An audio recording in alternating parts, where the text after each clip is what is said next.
From CRI Simple Numbers, this is Profitability Playbook, the Simple Numbers Podcast, a podcast for those championing market growth and anchoring the nation's economy, small businesses, and entrepreneurs. Hey there. Welcome to another episode of the Simple Numbers Profitability Playbook Podcast. I'm Mike Maxon, and that is not Brandon Gray. We have Jack Prince in the house. He is a senior consultant on our team. And, Brandon decided this morning, I'm throwing him under the bus because he's not here.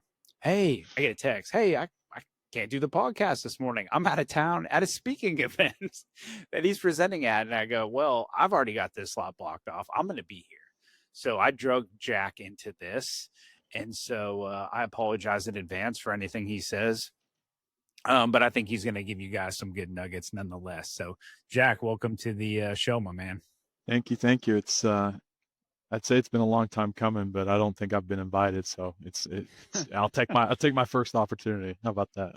There we go. Now, see, everyone, Jack is a former professional hockey player. He is from England, and you can't tell, right? He just masks that stuff. But you can't go on YouTube and see him speaking that and playing some hockey if you want to. So it is.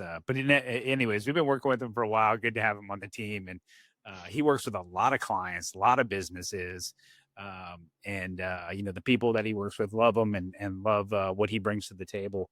So we'll be obviously tapping into that knowledge. But in the meantime, today we are going to be talking about some budgeting and forecasting.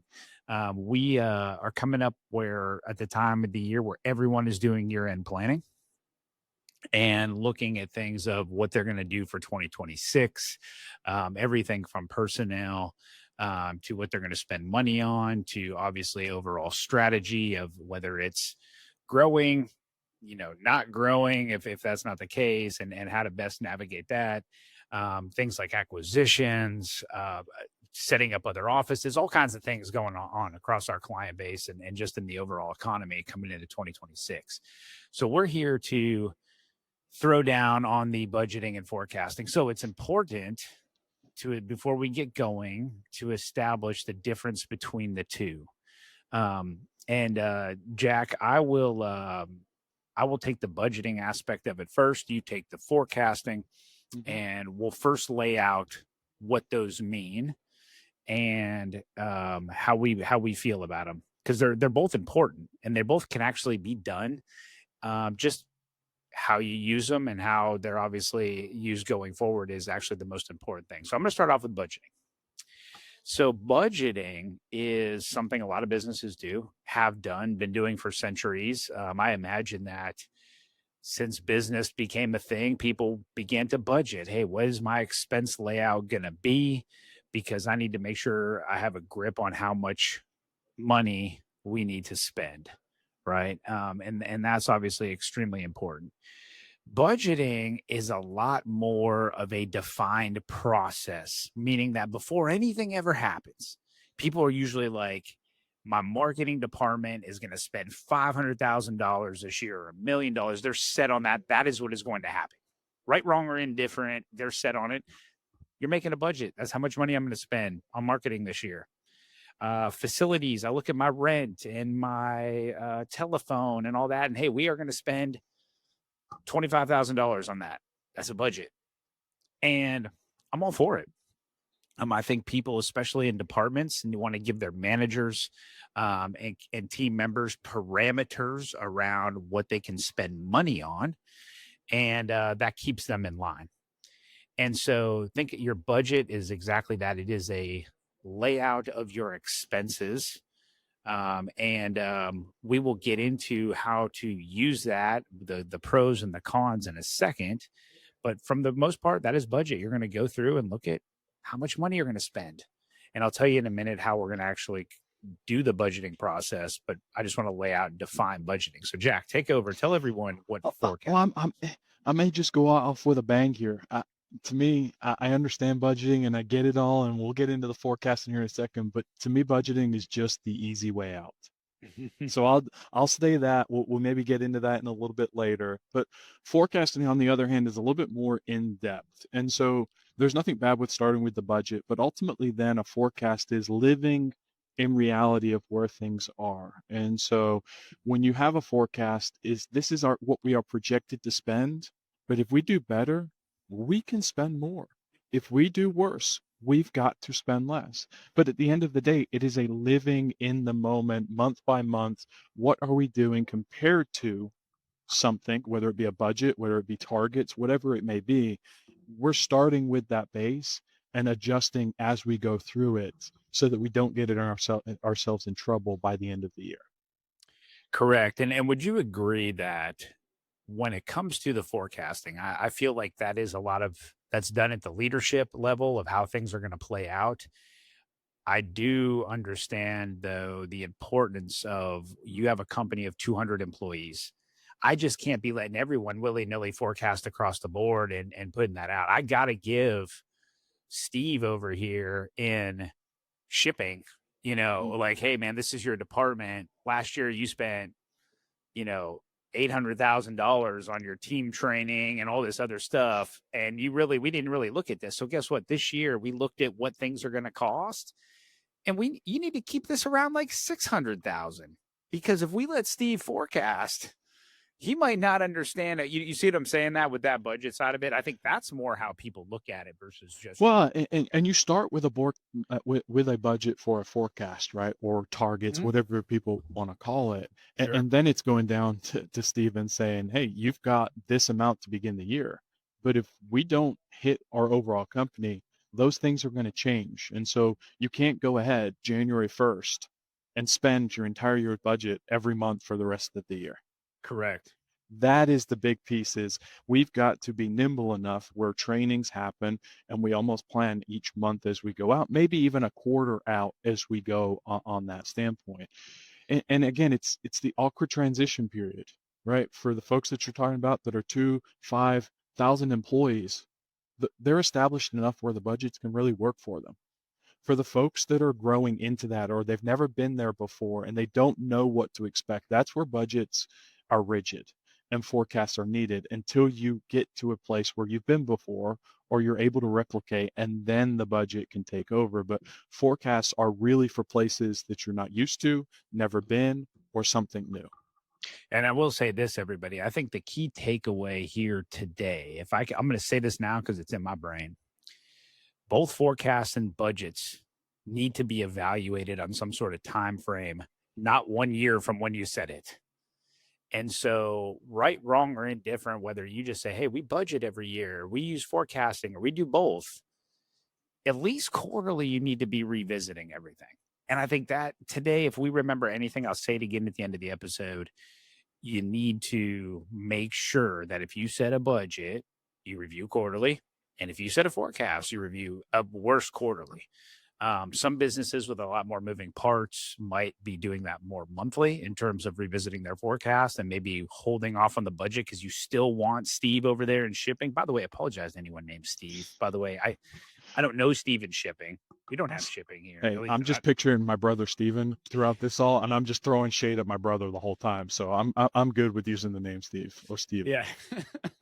And so sorry guys out there named Steve for that. But we still want him to have some level of parameters, because for the most part, Steve over there in shipping, outside of extended shipping from increased business, he still needs to maybe only spend X amount on getting his employees trained on maybe their uniforms, or maybe their travel for maybe extra things that they want them to do. I don't know. I'm just saying that there are parameters you might want to hold the whole year. That doesn't prevent you from not reviewing it. Okay. Transitioning back over to developing a budget. And you're going to see some similar things on the forecasting side, but budgeting is always first going to start off with those expenses and getting into, okay, I haven't set yet a revenue target or anything. I'm looking at the buckets of spend that are going on in each department, or each business unit, or what have you, location. and coming back and saying, okay, is this in line with what needs to be spent? Anytime I have a client come to me and says, Mike, I want to create a budget for my marketing department, or I want to create a budget for my administrative staff on what they spent. I'm like, okay, before we do anything, I want to know what are the musts that must be spent to keep this business running, right? I don't want to first look at how much we're going to spend in sodas or anything like that. For example, you might have to set up new employees. Well, guess what? Every year we're going to allot for, based on our growth or trajectory of spend. Historically, we end up spending around $20,000 on onboarding new employees. Okay, well, guess what? We would like to keep it at $20,000, and so they need to identify what needs to be spent to keep the business running in their department. And then from there, begin to identify what now are the things I would like to have, because Mr. Prince here is going to talk about scenarios and things like that you could look at in a little bit. But budgeting is going to be looking at that and going, okay, here, give me what you got to spend on, and we are going to budget for that. And over here in another bucket, I'm going to put these niceties that you've listed, or maybe if I like your niceties, I'll include it in the budget. So, for example, Jack over here is like, I'm so cold. I want heaters for our employees. Okay, well, I mean, we could just turn up the heat in the office, but if you want them to have a perk like that, maybe you put it off to the side and we'll add it back in, something like that. And so you're starting with that picture of identifying each area in the business. And I hate to say it, it's called line item budgeting for a reason. A lot of times you're going to go through, but to make it easier on yourselves, you're going to go to those department heads and say, hey, in order for you to function, in order for this business to function, I need to know what you need to spend the money on and where you're at. And then begin that review process if it's in line with any sort of trend or where you've been. And so that's how you're going to do it. So you're going to do that for every department and build up till you have that expense profile. Because guess what? Once the budget is obtained of saying, hey, we're going to spend 800,000 in marketing, shipping, Steve over there, he's going to spend 300,000. The facilities manager, knows he needs to spend and allocate this much typically for his budget in terms of repairs and maintenance, whatever it is. We now have an idea of what we need to spend, because guess what? If we go back now and look at revenue, we got to see if we can cover it in trajectories and things like that. So we got to know what to spend to run the business. And I think now you're going to see the transition over until I built that expense profile. Jack is going to tell you right now about, now that I have that and I budgeted, what now does it look like from the forecasting side of things? Because now it comes down to, do we have enough at the top to cover it? Yeah. And it's the bottom up approach, I should say, that we cover simple numbers. Anybody that's a current client of ours, they've done it when we've done the thinking model calls and sessions on that standpoint. But you have to know what you're covering to know what the engine's got to produce for you, whether that be in margin dollars or revenue dollars at the end of the day. And that's the place that lives and change where we are.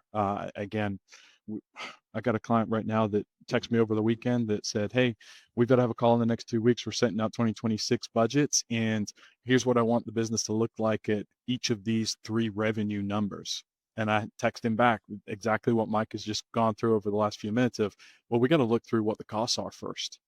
Most people are still thinking everything's level, and we're still seeing 5 to 6% inflation in numbers. There's certain instances where you're not getting out with under 10 or 15% increases in insurance. We don't have to get into all of that today. But when you get to the top of the engine and you talk about forecasting, that has to be something that you start out with and go, number one, can I cover my expenses to have a profit? But in today's environment, there's multiple ways that we've got to have that discussion. It's got to be from a sales and marketing return aspect of what we're spending, first and foremost. Number 2, what have we done historically? And number 3, what is happening out there in the market? I'm all for positive growth of going, hey, we're going to grow 30% next year. But there's got to be reality based in it. And if we've been growing 1 to 5% for the last 6 years, we've got to be realistic in it. And if that's the case, that's where we then come back down and go, hey, those must-have spends or those nice-to-have spends that we've squeezed in there, what can we do with them? And so when you're looking at the forecasting standpoint on the top, you should always start with that 12 months. But again, what has to happen from sales and marketing on a return? Number two, what have you done historically? And number three, what is out there in the market? And again, those change on a forecasting standpoint, month by month, seasonality wise, and quarter by quarter. And so we have to continue to go through it. And the last piece I'll say on this is every time we get to this time of a year with someone that strictly says, hey, I've got budgets, and we implement them into our cash flow model to use as a barometer before we do forecasting, there is just this massive difference in a difference column between budget and where you are. And I'm not saying it can't be done, but again, the majority of the time it is just hard on a budget 12 months ahead of time to know whether the Fed's going to increase or decrease rates, right? Or all of these multiple outliers that are in there. And so when we can, having those monthly meetings, quarterly meetings, and projecting where we realistically are in as of today, not October through November for the folks that use calendar year in the prior year, that's going to be the benefit, living in that moment. And yes, it might cause one or two extra meetings, but if they're efficient and they're ran well, you're not going to notice them at the end of the day. Yeah, great stuff. And I think, it's I will tell you right now, more often than not, people who develop these budgets, who develop these forecasts prior to coming to us, do not revisit them at all. They also don't measure them. They also don't, and it's not everybody, but then actually hold people accountable to that budget because of the moving pieces. I believe that many people, smart people, have budgeted for a long time and it's worked for them. But I do think that there is a nice combination that you can marry together on the budgeting and forecasting side. That's what we try to do here at Simple Numbers more often than not, because people do want to create budgets. And there are a lot of times, everyone here for who's listening, there's a lot of our clients, a lot of mine. There might be a handful that actually do full-fledged budgeting. It's purely forecasting. But for the companies as they get bigger and there is those departments, and it's starting to begin to get away from you, you have to put parameters around, and that's where the budget helps some of that. I'll give you a funny story. So we like to try to eat our own cooking. It's Simple Numbers. And it was years ago. Jack was here. Remember we broke off into two offices and we got our second office. Mm-hmm. Everyone here, I managed the firm prior to our merger and everything. And I felt I did a good job for the most part. I mean, we grew and stuff. And I felt like we had a handle on things. And as we got bigger, and we had the other office, we had another kitchen, we had you have the staff, you had all the stuff in there. And I swear that I was watching everything. And then within a few months, our office supplies, like it was steadily growing, but I just didn't really, think about it that, it's going up. We have two offices. What's the big deal? It's office supply, it's our food, it's soda. Next thing I know, after like 3 months, it went from like spending like $5,000 a month to like $12,000 a month, like 15,000, like some outrageous. And I go through, and in both offices, not only did we have like Pop-Tarts, but then we had the gluten-free Pop-Tarts, we had the vegan Pop-Tarts, we had I go in our workroom, and for pens, we had pens in there, like, actually writing pens, which I didn't know we still did this. But apparently we had every color at every size. I walk in over by the cooler, and there's cans of soda that pile to the ceiling. And it was like someone would go in and go, I want some Mellow Yellow, which didn't know anyone drank that. But hey, someone wanted Mellow Yellow. So they gave it to the administrative staff.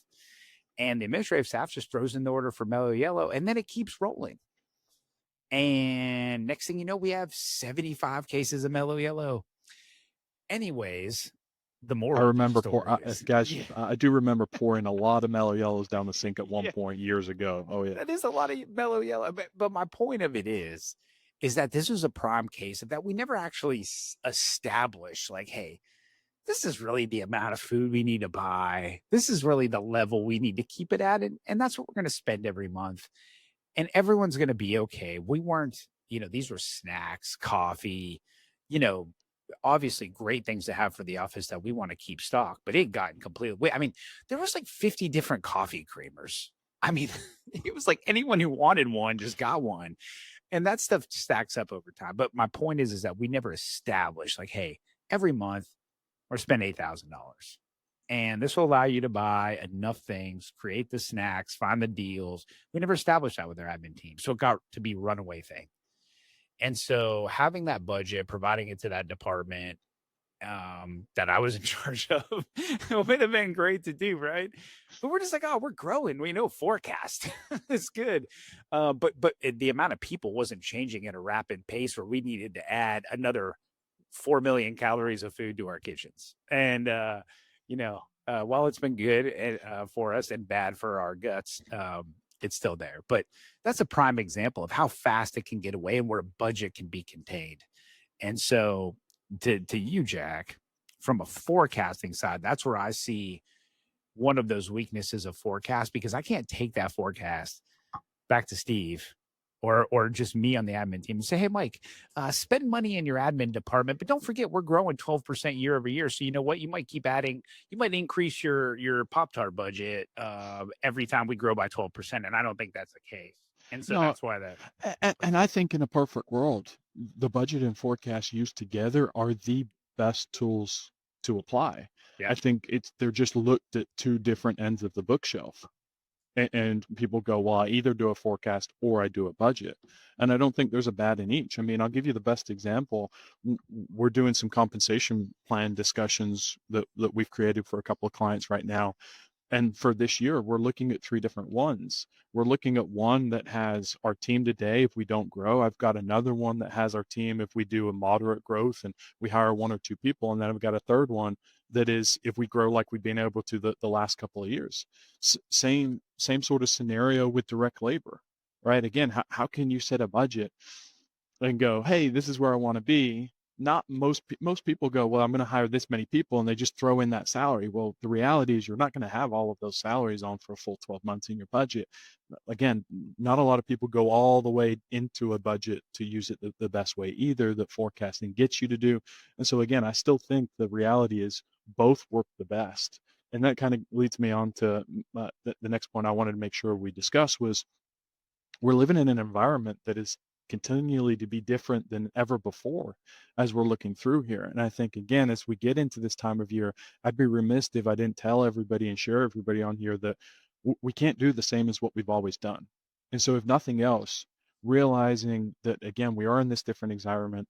Greg Crabtree shared with our Simple Numbers Mastermind group last month, 20 to 30% of businesses are going to drop by the wayside because of the current environment we're in business-wise. And I even heard him say it to another client this morning on a call as we were getting ready for this. And so I do think, again, if there's ever a time to change from a forecast into a budget or a budget to a forecast, maybe don't. Implement them both together where certain things can be just set on the budget, and that's what we hold accountable. And other items can use the budget as a base and forecast from that for the rest of the year as you live into it. Because again, we're just in this environment where if you've not been growing, again, I'll be the bearer of bad news. I don't think you're growing again next year. If you are growing, it's going to continue to be harder to grow on that standpoint, because again, it's market share growth at this point, and that doesn't come the same way twice. And then the third one is to Greg's point, there's businesses that are going to go by the wayside. And I think if you've got additional core capital and cash in your business, I think now's the time where you start playing offensive in potentially setting up a model or a budget for acquisition moving forward. And for those of you listening, our last couple episodes have been football plays. And 3 episodes ago, we did offense, playing offense. Refer to that episode for what Jack's talking about, where you can be more offensive if you're getting that growth and go make a strategic play. Yeah. Sorry, that's a shameless plug. Yeah, all good. But it's 100% correct. I think, again, you're looking here today going, okay, I can set a budget, but I've got to have 3 different types going into the future here. What if I stay level? What if I grow? And what if I grow by acquisition. And what does that look like? Because I hate to tell everybody, most folks I'm working with now going into 26, they've cut pretty much everything they can cut out of Oh yeah. OpEx. And so it's about growth or it's about leveling out. And again, it's not a bad place. In a flat economy, there's positives out there. You can get better customer concentration and better customer focus to deliver a better product service to the customer. And I think on the other side, you can work better internally on operations and your team. Yeah. And we've got to take advantage of that. Yeah, absolutely. Yeah. And so I think the important, a couple takeaways, and Jack fill in. One, as I mentioned before, budgets, forecasts, whatever you do, reviewed frequently. Number two is please do one of them. you know, like, right, wrong, great, different. Do one. And please review Yeah. after the fact what you Yeah. did, no matter which one you did. Absolutely. Yeah. Maybe that would be number one, and the second one number two. Yeah. Do one. Like number one is do one of them. Number two is review it at least worst case quarterly. Ideally monthly. I think you'd find more flexibility on the forecast monthly, budget quarterly, than you would the other way around, or forecast. Forecast you could really is flexible. You can do monthly, quarterly, it'd be fine. Budgeting, like I said, some departments are going to be what they're going to be regardless of growth. Like I said before, Steven shipping, outside of shipping and needs increasing of expanded growth. Again, yes, but the core around his department of things like the training and stuff like that would be more established for the year, right? So there's a lot of budgetary items that would still stay there. I think the next one is do scenarios at each level to make sure you're understanding that the different plays, the different things that could happen, like hey, when plan A doesn't work, shift to plan B kind of thing. We do minimum target and stretch scenarios, anyone who's worked with us, and we might do even multiple iterations of those based on different things. Those are my three takeaways. Jack, do you have anything else? Just employ you to focus on margin and contribution margin, forecasting and budgets moving forward. Again, I'd be surprised if most people on here haven't already pulled to the must-haves in OpEx for the most part. And so on that, it's focus on margin, and that's got to be the vocal point and the message to everybody's team members moving forward for betterment. Sweet. All right, man. That's wrapped up your first episode. You made it. Appreciate you guys having me. Can't wait to see the negative comments, and I won't be back on, but looking forward to the next time. Don't worry, they would probably be about me anyway, so you'll be good. You're just a nice guy who joined here. But a real quick shameless plug for those of you listening. If you're interested as the year end comes around, at year-end planning, strategic financial planning, give us a shout. Be happy to help with it. So for Jack Prince, I'm Mike Maxon, and we'll see you all next week. If you want to know more about driving sustainable profitability for your business, or are interested in learning more about CRI Simple Numbers, please visit our website at simplenumberscri.com. Thanks for listening to this episode of Profitability Playbook, the Simple Numbers Podcast. You can subscribe to Profitability Playbook on Spotify, Apple Podcasts, or wherever you prefer to listen to podcasts. If you like what you heard today, please leave us a review. This podcast is brought to you by CRI Simple Numbers LLC, a division of CRI Capital Group LLC, and a subsidiary of CRI Advisors LLC. CRI is the trusted brand under which Carr, Riggs & Ingram LLC, the CPA firm, and CRI Advisors LLC, along with its subsidiaries, deliver professional services. Please note, Carr, Riggs & Ingram LLC is a licensed independent CPA firm offering attest services, whereas CRI Advisors LLC and its subsidiaries specialize in providing tax and business consulting services. These entities operate within an alternative practice structure as defined by the AICPA Code of Professional Conduct and comply fully with applicable laws, regulations, and professional standards. Ready to simplify your business finances and drive growth? Explore valuable resources, books, and tools designed for entrepreneurs and small businesses at simplenumberscri.com.